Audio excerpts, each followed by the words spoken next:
भाई जो टॉस जीतेगा यहाँ पे बॉलिंग करेगा उसके चांसेस 70 से 80% जीत के ज़्यादा है। उसकी वजह ये है कि पहली जो बैटिंग होती है और चेस करने वाली टीम उसके लिए मुश्किलात ये होती है कि शुरुआती की जो पहले और जो दूसरा दिन होता है वो स्विंग के कंसर्न ज़्यादा और ख़तरनाक थ्रेट देता है बैटिंग के लिए, जिसके सबब स्टार्टिंग में रन बनाना और टारगेट देना बहुत ही निस्बत मुश्किल होता है। और कम से कम भी यहाँ पे 200 से लेकर 250 तक के दरमियान टारगेट चेजेबल है। 300 तक का भी टारगेट चेज हुआ है यहाँ पे तारीखी तौर पे और एवरेज भी कहलाता है। लेकिन 450-50 आप कह सकते हो 300 के टारगेट में, वरना अदरवाइज से नीचे तो हारेगी। डिपेंड करने वाली ज़्यादा होगी तो चेज वाली के लिए मुश्किल होगा।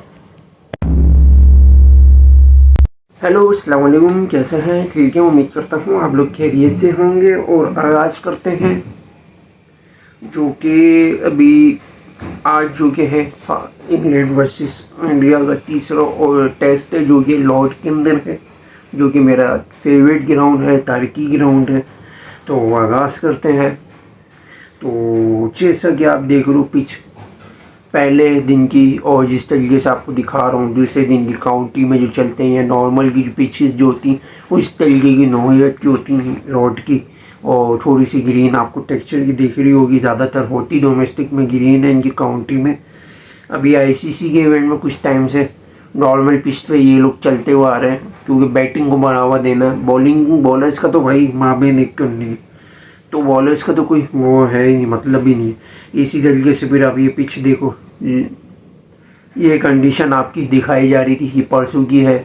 इसी तरीके से जूम में आपको दिखाया मैंने कि फुली ऑन ग्रीन कंडीशन आपको नज़र आ रही है। लेकिन और जिस तरीके से पिच के आसपास जैसे बिहेवियर आपको नज़र आ रहा है, लेकिन ये कल की रिपोर्ट है। जिस तरीके से आप देख रहे हो ग्रास प्रॉपरली कट हो रही है, कटिंग हो रही है।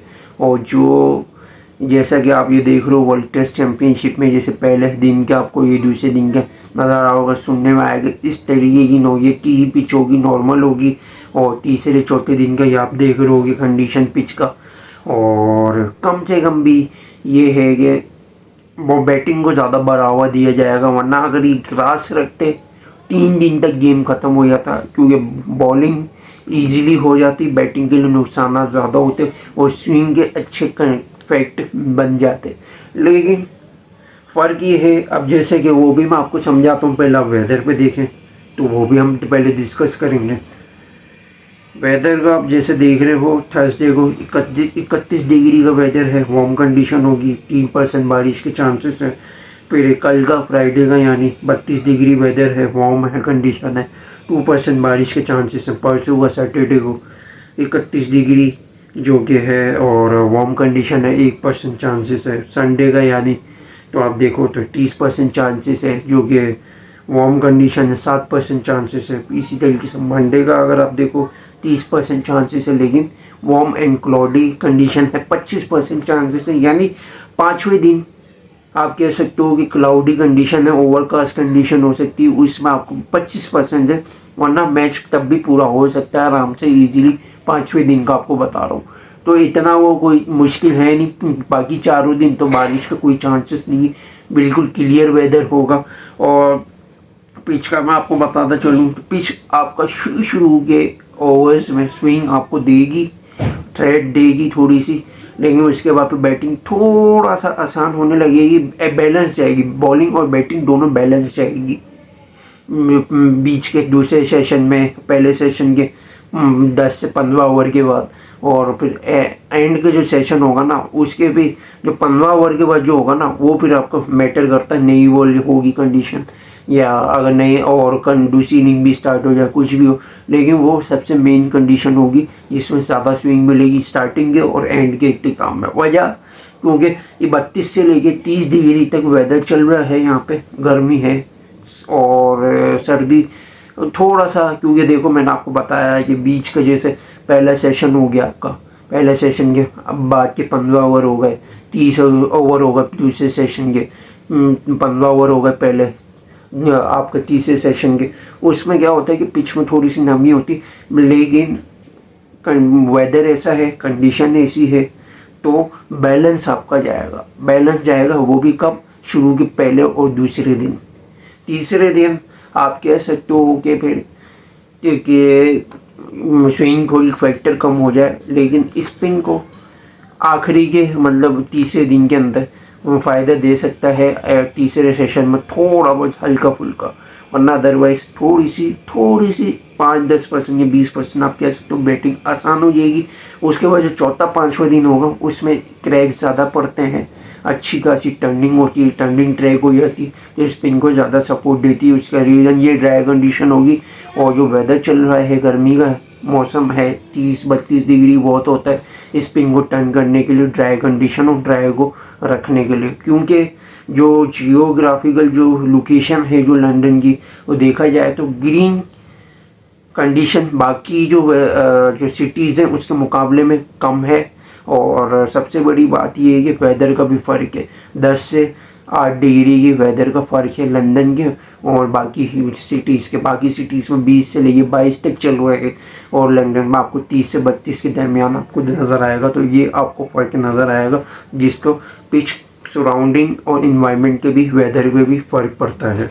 तो इसी तरीके से अगर आप स्क्वाड पे नज़र रखो तो इंडिया का जो कि देखने में आया स्क्वाड, यशस्वी जायसवाल होंगे, के राहुल, करुण नायर, शुभमन गिल होगा कप्तान, ऋषभ पंत के और जडेजा होगा, नीतीश कुमार रेड्डी, वाशिंगटन सुंदर, मोहम्मद सिराज, जसप्रीत बुमराह, आकाशदीप। इंग्लैंड का अगर देखो स्क्वाड, जैक क्रॉली होगा, बेन डकिट होगा, ओले पोप होगा, जॉय रूट होगा, हैरी ब्रूक, बेन स्टोक कप्तान होगा, wicket keeper Jamie Smith, Chris Woakes, Brydon Carse, Jofra Archer और शुएब बशीर। यानी सुनने में यह आया है कि जॉश टंग की जगह पे आर्चर को खिलाया जाएगा, थोड़ी सी बॉलिंग के लिए डिपेंड रखने के लिए, क्योंकि नई बॉल या मिडिल में कहीं ना कहीं आर्चर थ्रेड देता है। लॉर्ड की जो कंडीशन है वहाँ कम से कम इसकी बाउंस जो है ना वो मैटर करती है, और वो मुंह पे आती है इसकी बाउंस, तो ये भी एक मैटर करती है। वही आज आर्चर ट्रेड देगा,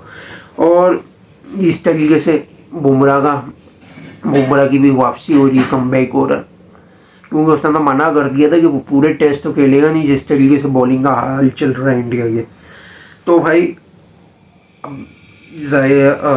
जायज़ा ले लेते हैं, होना तो वही होगा जो होना है। मेरे बोलने से कोई फर्क तो पड़ता नहीं है, मैं तो बोल के थक गया कि भाई गिल ओपन करे, 1 डाउन राहुल आए, फिर 2 डाउन करुण नायर रह जाए, फिर आपका वाशिंगटन सुंदर को 3 डाउन, पंत को रखो, फिर आप रेड्डी को, फिर जडेजा को लाओ। लेकिन भाई होना तो वही है, अपनी मनमानी चलेगी। और जो मैंने आपको नंबर्स बताए हैं ये मैटर भी करता है, और प्रेशर हैंडल में कहीं ना कहीं बैट्समैन चल भी लेंगे, और सुंदर की बैटिंग बहुत मायने रखती है। रेड्डी का थोड़ा सा डाउन चल रहा है फॉर्म, लेकिन बॉलिंग है, बॉलिंग आप करवाओ भाई, 4-5 ओवर बीच में कहीं पार्ट टाइम में पार्टनरशिप ब्रेक करनी हो, बैट्समैन चांस नहीं ले रहा हो, विकेट ना मिल रही हो, वहाँ रेड्डी आपका काम आ सकता है। मैटर करती है लॉर्ड में कंडीशन, और स्पेशली जो ड्यूक की जो बॉल है, मीटर का साइज़ का फ़र्क होता है कूके बुरे की बॉल में, तो वो बॉल कम से कम बेहतर रहेगी रेड्डी के लिए, शाइन भी होगी और अच्छी आपको बॉलिंग के लिए मुजाहिरा भी दे सकता है। आकाश का तो मैं पहले भी बोल चुका हूँ, पहले टेस्ट में जिस तरीके से जिल्लत हुई, मैंने पहले ही बोला था कि भाई आकाश को लाए, आपने रिजल्ट देख लिया, 10 विकेट आपको लेके दे दी 2 इनिंग में। ये तो भाई जीनियन है, नई बॉल पे तो ये लेके देगा। क्यों? जैसे मैंने आपको रेड्डी की बॉल का बताया आपको, वैसे ही वही रीज़न है, वो कंडीशन मेन होती है। और सिराज बुमराह का आपको मैं बता चुका हूँ कि भाई बुमराह आकाश ये 2 के ऊपर बॉलिंग डिपेंड करेगी। अगर एक के दुख का भी अगर पार्ट टाइम में कोई चल जाए तो आपका रेड्डी या सिराज कोई ना कोई, वरना सुंदर भी आपकी विकेट ले सकता है स्पिन कंडीशन में कहीं ना कहीं। जडेजा को तो आप छोड़ ही दो, इसको तो सिर्फ कुछ सियासी कोटे पे खिलाया जा रहा है, कोई फ़ायदा नहीं, कोई अहमियत नहीं रखता ना। बैटिंग कभी चल गई तो चल गई, बॉलिंग तो इसकी मायने रखती नहीं, सिर्फ बस बॉल फेंकना आता है, इसके जो रन्स पड़ते हैं ना वो बहुत मायने रखते हैं। लेकिन भाई खिलाना है, खिलाओ भाई पर्ची। फिर आपका इंग्लैंड का अगर देखा जाए, इंग्लैंड को एक चीज़ करने की ज़रूरत है, वो ये है कि जेमी स्मिथ को प्रमोट करें, ऊपर करें, यानी बेन स्टोक की जगह पे भेजें, एक नंबर ऊपर रखें, ताकि बेन स्टोक नीचे और क्रिस वॉक्स जो कि आपको लग्जरी मिल जाए। जेमी स्मिथ अगर चले नीचे कहीं ना कहीं दो का सपोर्ट मिल जाएगा। आर्चर और ब्रेडन कास्टो बैटिंग करते करते तो वो भी एक सपोर्ट मिल जाएगा। बाकी खुसरे बशीर का मेरे को पता नहीं कि वो क्या करता है बॉलिंग में अगर देखा जाए। आर्चर और आपका ब्रेडन कास्ट नहीं बॉल में, लेकिन ब्रेडन कास्ट इतनी अच्छी करा नहीं रहा और क्रिस वोक्स भी इतना फ़ायदा दे नहीं रहा। तो मैं जो समझता हूँ कि आर्चर पर नई बॉल पे प्रेशर पड़ेगा और जो मिडिल ओवर होंगे उसमें बेन स्टोक पे सबसे ज़्यादा प्रेशर करेगा। और सबसे बड़ी बात कि जैक लीच का तो मेरे को पता नहीं वो कहाँ गायब कर दिया, कहाँ ले गए, पता नहीं कौन सी गुफा में जाके गाड़ दिए, नजर नहीं आ रहा। मैं शुएब बशीर से तो अच्छा ही बॉलर था वो, ऑर्थोडॉक्स था, राइट हैंडर को कॉन्टेंडर था, कहीं ना कहीं पकड़ लेता था। एवरेज जो इसकी इनिंग थी ना, कम ज़्यादा से ज़्यादा वो 4 विकेटें लेता था, 4 या 5, या कम से कम भी एवरेज 2 या 3 लेता था। 2 या 3 से कम लेता ही नहीं था। ये खुसरे बशीर का समझ नहीं आता, कभी 200 रन खा रहा होता है, कभी 180, 160, कभी नहीं। में सारे रन ना इसी के ऊपर उतारते हैं बैट्समैन। 1-2 विकेट मिल जाए बैट्समैन की तो ऐसे उछलता, वरना बॉलर्स के अलावा ये किसी की विकेट ले ही नहीं पता वजह, क्योंकि ये कमर मारते ही नहीं। ये कलाई पे डिपेंड करता है खाली। कलाई भाई काम नहीं चलती, इंग्लैंड की कंडीशन है, थोड़ा सा जोर मारना पड़ता है, जैसे नेथन लायन मारता है। थोड़ा सा भाई घुटने पे और अपने कमर पे थोड़ा ना जोर लगा ले। वो भी तेरे को भी पता नहीं किसी ने स्टार्टिंग में जुगाड़ी सिखा दी कि भाई अगर लंबा करियर तक टिकना है तो जान नहीं मारो। अब नेथन लाइन क्या कर रहा है इतने टाइम से, 2010 से इसको देखता हुआ अब तक खेलता हुआ आ रहा है। मुझे उससे तुम्हारे को डेडिकेशन लेनी चाहिए। क्योंकि भाई थोड़ा सा बॉलिंग एक्शन तुम्हारा ना थोड़ा सा, बोल ज़्यादा नहीं, थोड़ा सा मिलता है।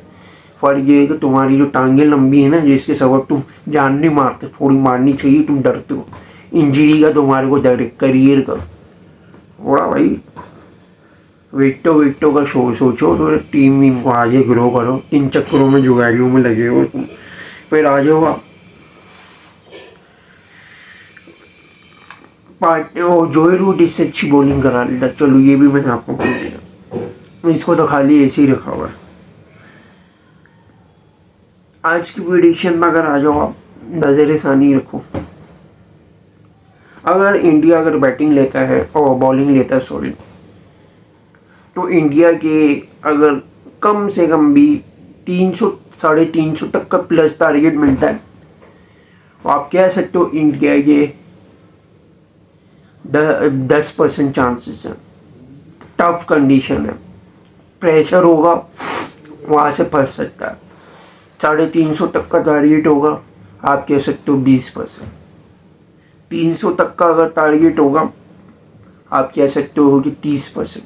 टफ होगा, लेकिन नामुमकिन नहीं है, क्योंकि चेज हो भी चुके हैं। लेकिन 30%, 250 का आप कह सकते हो 50-50 का मार्जिन। इससे नीचे जो भी टारगेट होगा वो इंडिया के चांसेस बनते जाएंगे। 50-50 मैंने 250 का इसलिए बोला है क्योंकि कहीं ना कहीं इंडिया की 3-4 विकेटें गिर गई, प्रेशर पड़ा 100-120 पर, इंडिया वहीं कोलैप्स कर जाएगा। वहाँ से भी बैटिंग मोमेंटम पकड़ती है, अगर थोड़ा सा भी अगर मेंटली तौर पे इंग्लैंड ने पकड़ लिया इंडिया की। क्योंकि वजह ये है कि इंडिया का जो मेंटल स्टैंड है ना, वो इंग्लैंड के मुकाबले में कमज़ोर है।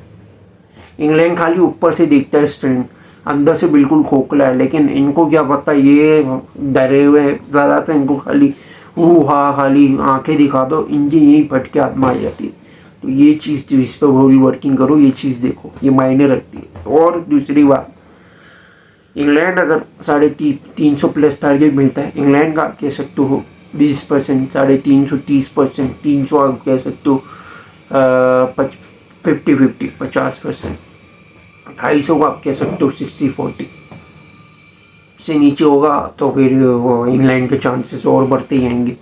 अब 10% इंग्लैंड का इसलिए ज़्यादा दे रहा हूँ, रीज़न बैटिंग बाज़ाहिर जो है ना इंडिया की, स्पेशली से हो जाएगा, को मिला के थोड़ी सी स्टैंड है इंग्लैंड के मुकाबले में। इंग्लैंड थोड़ा बेसबॉल तेज खेलता है, इंडिया थोड़ा डिफेंसिव माइंडसेट से खेलता है, तो ये भी फर्क है। बॉलिंग देखी जाए तो बॉलिंग बराबर है, लेकिन फ़र्क ये है 10% इसलिए मार्जिन दे रहा हूँ इंग्लैंड का। एक तो मेंटलिटी थोड़ी सी बेहतर हुई इनकी, भले वो हार गए एजबस्टोन में, वो अपना ओवर कॉन्फिडेंस की वजह से हारे, लेकिन अब बार बार की नहीं होगी, ये मैं आपको बता दूँ।